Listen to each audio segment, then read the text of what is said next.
శుభములు కలుగు నీకు.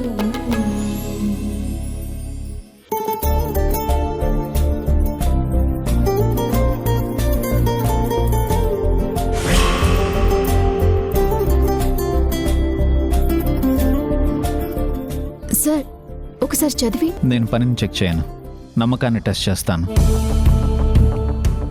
నమ్మకం కుదిరిపోతే పని పరుగులు తీస్తుందని నమ్ముతాను.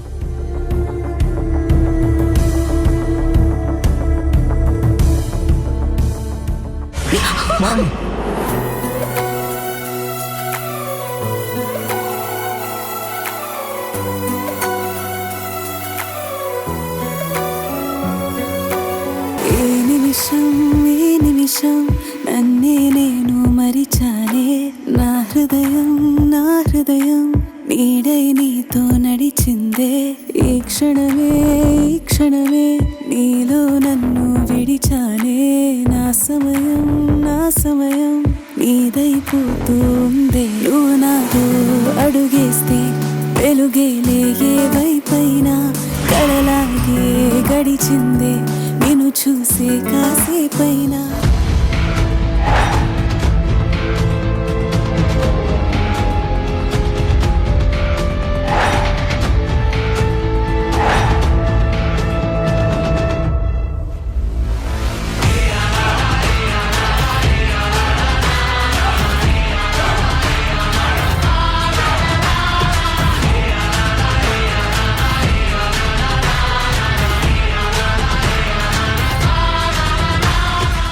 వారాహి, కొంచెం చూసుకొని నడవాల్సిందే. నేను పట్టుకోకపోయి ఉంటే నీ తల డైరెక్ట్గా నేలకు తగిలుండేది. దెబ్బకి తల పగిలి చచ్చుండేది, పీడ వదిలిపోయేది. Thank you sir. నేను బై మిస్టేక్ ప్లాస్టిక్ కవర్ మీద కాలు వేసి పడబోయాను. It's okay Varahi. సాటి మనిషి పడిపోతూ ఉంటే చూస్తూ ఏ మనిషి ఉండలేరు కదా. ఇట్స్ ఓకే, జాగ్రత్తగా చూసుకున్నాడు. Okay sir.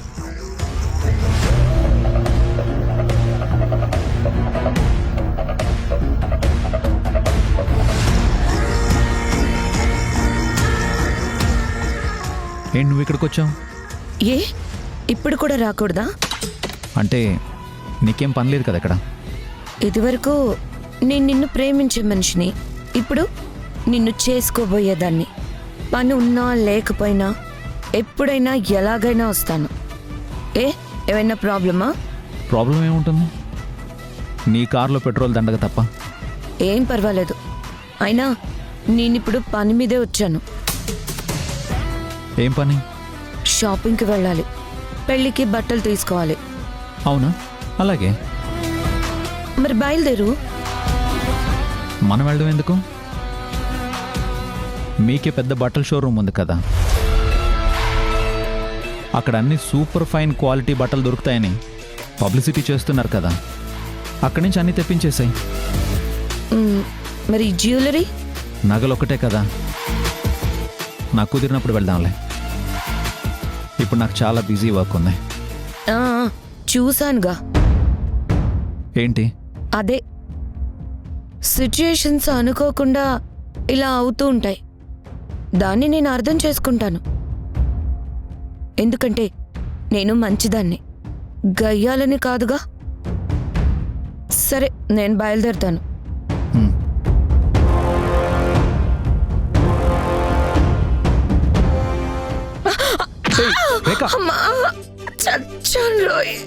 రేఖా, ఏంటిది?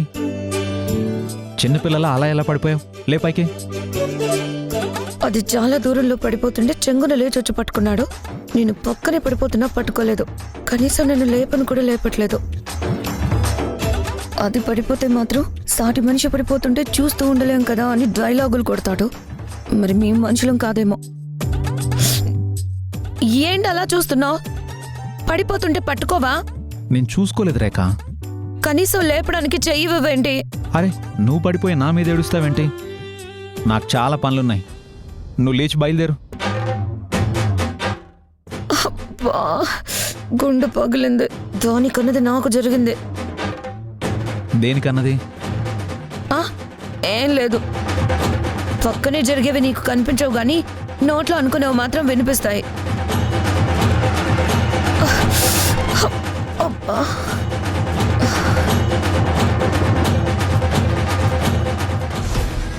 చరణ్, నీకు వారాహి మీద ఇంకా ఎంత ప్రేమ ఉందో నా మీద ఎంత ప్రేమ లేదో నాకు అర్థమైంది. తీసేస్తా, వారాహి మీద నీకున్న ప్రేమ అంతా తీసేస్తా. నన్ను పట్టుకునే రోజు రప్పించుకుంటా, అవసరమైతే వారాహిని తీసేస్తా. చూస్తూ ఉండు.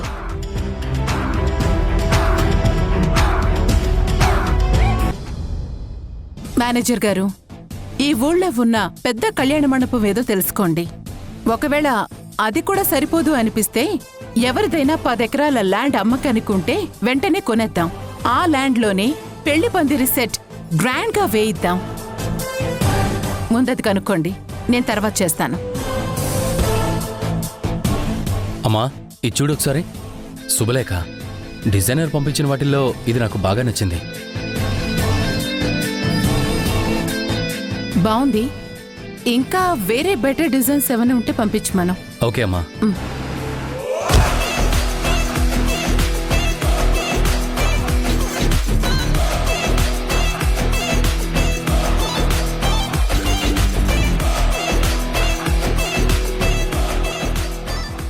ఏమ్మా, అల్లుడు గారి దగ్గరికి వెళ్ళావా? మాట్లాడావా? ఏమన్నారు? బట్టలు మన షాప్లో తీసుకోవాలంట, నగలకి టైం చూసుకొని వెళ్ళాలంట. ఏమ్మా? కుదరదంట, చాలా బిజీ అంట. పోన్లే, వాళ్ళకి స్కూల్ ఇయర్ ఎండింగ్ డేస్ కదా. మనమేమో సడన్ గా పెళ్లి పెట్టుకున్నాము. నువ్వాయన్నేమీ హడావుడి పెట్టకు, సరేనా?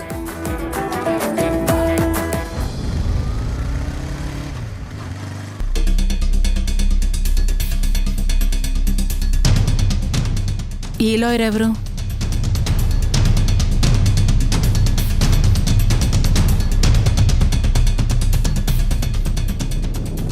నమస్కారం అరుంధతి గారు, నేను లాయర్ ప్రకాష్ని. మీరు హాసిని భర్త విక్కినే కదా? అవును. కొంచెం హాసిని గారిని పిలుస్తారా?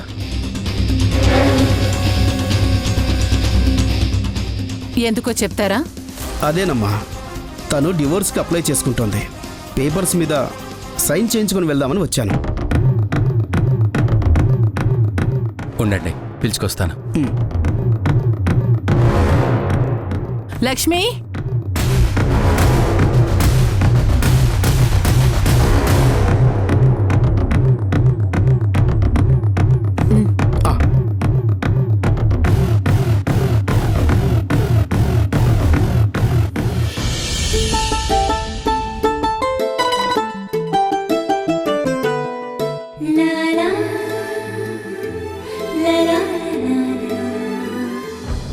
ఏంటి అలా ఉన్నావు? ఏం లేదు. 6 నెలల నుంచి నీతో పాటు ఉంటున్నాను. నీ ఫేస్లో చేంజ్ వస్తే నేను తెలుసుకోలేనా?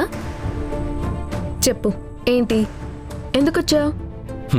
ఏ భర్తైనా భార్యని భోజనానికి రానో, బయటికెళ్దాం రానో పిలవడానికి వస్తాడు. కానీ నేనేంటో,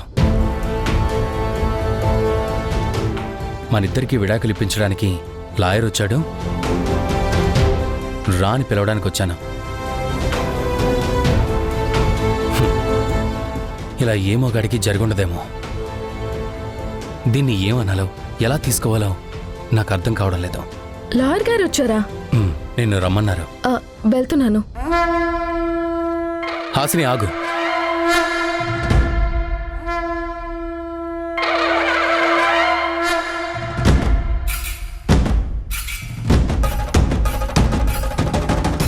ఏంటి?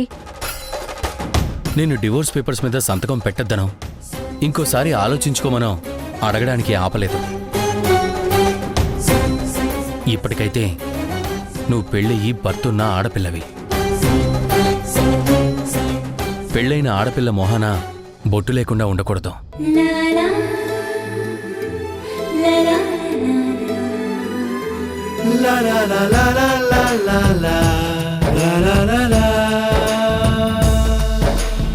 మనసు బొట్టు పెట్టుకొని వెళ్ళు. కనులలో నిశ్శబ్దం గోల వినబడింది అలా ఉలికి పడకే అంతిదిగా తెలుసు కదనే ఇది తొలి ప్రేమదగా.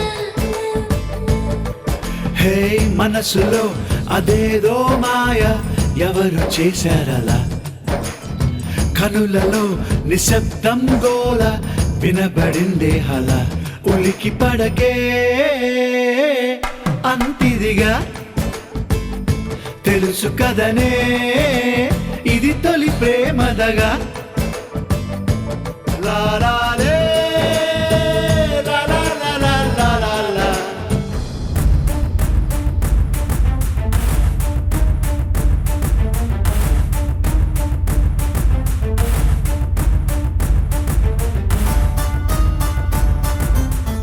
నమస్తే మేడం. నమస్తే అండి. ఏయ్ మొన్నే కదా ఒక లాయర్ వస్తే వారాహి అతన్ని తిట్టి పంపించేసింది. ఇప్పుడు మళ్ళీ వేరే లాయర్ని పెట్టుకున్నావా? ఎన్నిసార్లు చెప్పాలే నీకు? ఎందుకు అర్థం చేసుకోవు?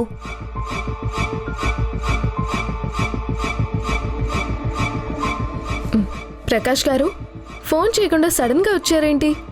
సారీ అమ్మా, ఇప్పటికే నువ్వు నా కేసు అప్పచెప్పి వారం రోజులైంది. స్టడీ చేయడానికి కొంచెం టైం పట్టింది. ఇదిగో పేపర్స్ ప్రిపేర్ చేసేసాను. మీరు సైన్ చేస్తే నేను వెంటనే పేపర్ సబ్మిట్ చేసేస్తాను. హార్డ్లీ ఒక 1 వీక్ లోపు మీకు డివోర్స్ శాంక్షన్ అయిపోతాయి. అంత పక్కాగా రెడీ చేశాను పేపర్స్.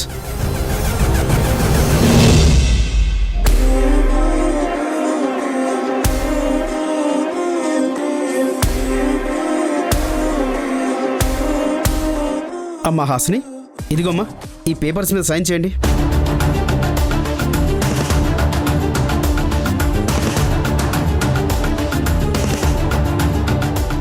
ఒసే, ఈ దారుణాలు చూడ్డానికేనా నేను ఇంకా బతికున్నది? ఎవరైనా కోరి జీవితంలో నిప్పులు పోసుకుంటారా? ఇంతమంది చెప్తున్నా లెక్క చేయకుండా నువ్వు విడాకులు తీసేసుకుంటావా?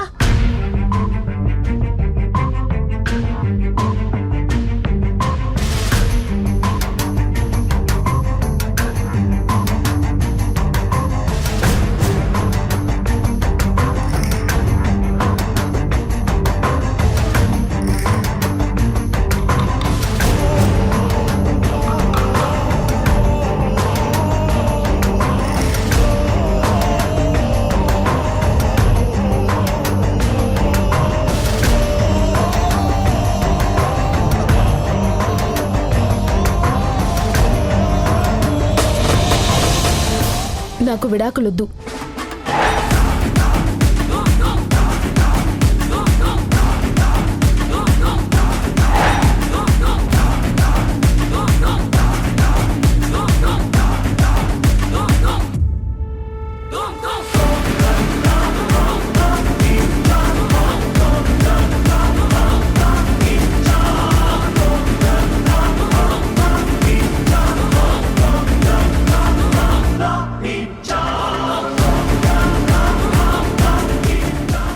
ఏంటమ్మా? అవును లాయర్ గారు, నాకు విడాకులొద్దు.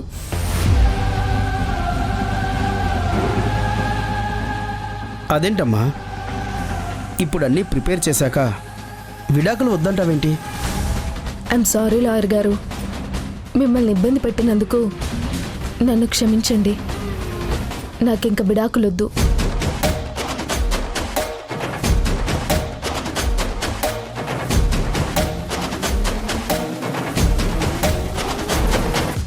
ఎగిరే మబ్బులలోన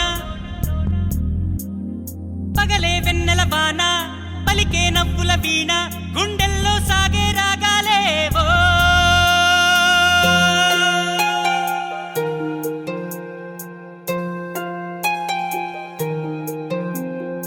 ఏ ఉదయం ఏ హృదయం చేరుతుందో ఈ ప్రేమ, ఏ నిమిషం ఏది నిజం తెలియకుందే మాయా. ఆశపడితే అందనందే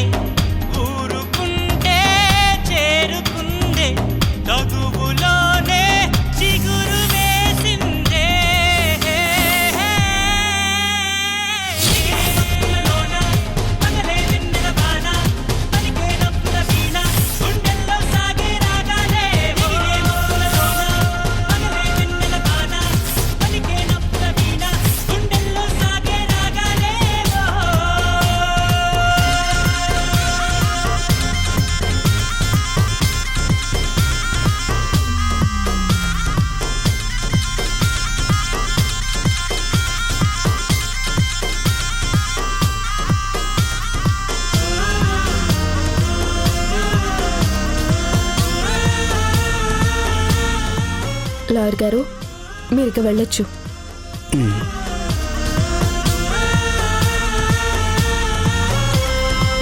నిదరోయే నీ కనులు ఎదలో నా కలలు ఎదురైనా ఎప్పుడైనా కళ్ళారా చూసేనా నీతో కలిసి నీతో పెరిగి నీతో తిరిగి ఆశగా నిన్నే తలచి నిన్నే పిలిచి ఇన్నాళ్ళుగా నువ్వంటే ఇష్టం ఉన్నా నువ్వే నా సర్వం అన్నా నా గుండెల్లో దాచేసిందేమో గంగా ప్రేమ.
వచ్చేసింది. ఇప్పుడు నన్ను అడుగుతుంది ఏం చెప్పాలి. చెప్పను చెప్పను నేను ఇంట్లో ఉండకూడదు, వెళ్ళిపోయి ఫ్రెండ్ ఇంట్లో ఉండాలి. నైట్కి వస్తాను.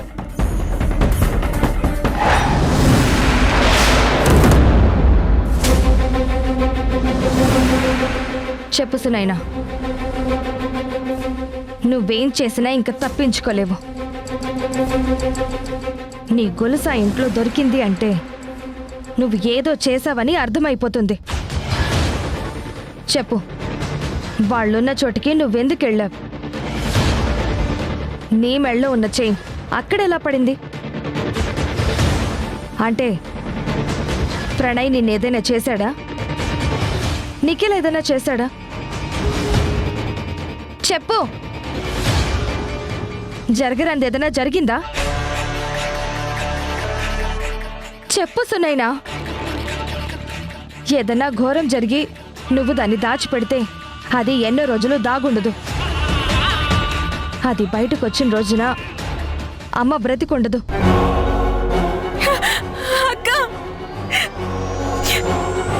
చెప్పు, నువ్వే తప్పు చేసినా పర్వాలేదు, నేను చూసుకుంటాను.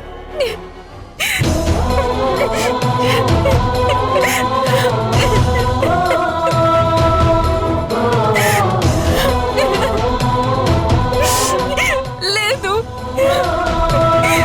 నేనే తప్పు చేయలేదు. నేనే తప్పు చేయలేదు. తప్పు చేసింది వాడు. ఆ ప్రణయ్ గాడు తప్పు చేశాడు.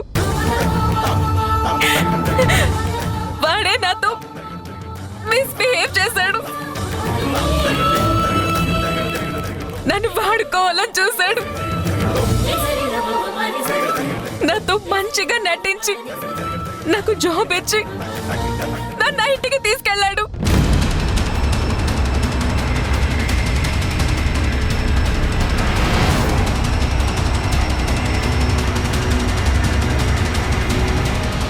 పెళ్లి ఏర్పాట్లని చెప్పి ఓ గదిలోకి తీసుకెళ్ళి అక్కడ నన్ను పాడు చేయాలని చూశాడు.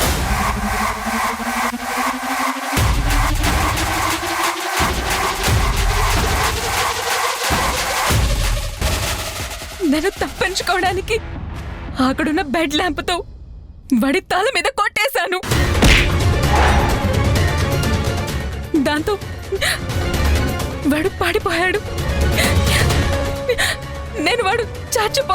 ఉన్నానక్క.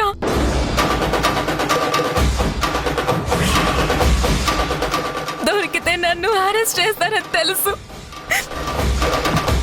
అరెస్ట్ చేస్తే అమ్మ ఏమైపోతుందోనని భయం వేసింది. నీకు పోలీస్ జాబ్ రాదని భయం వేసింది. అందుకే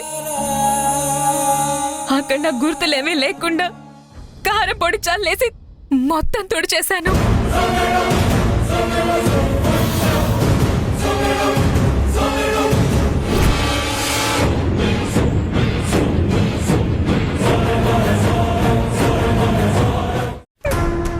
నిఖిల్ చచ్చిపోయాడు.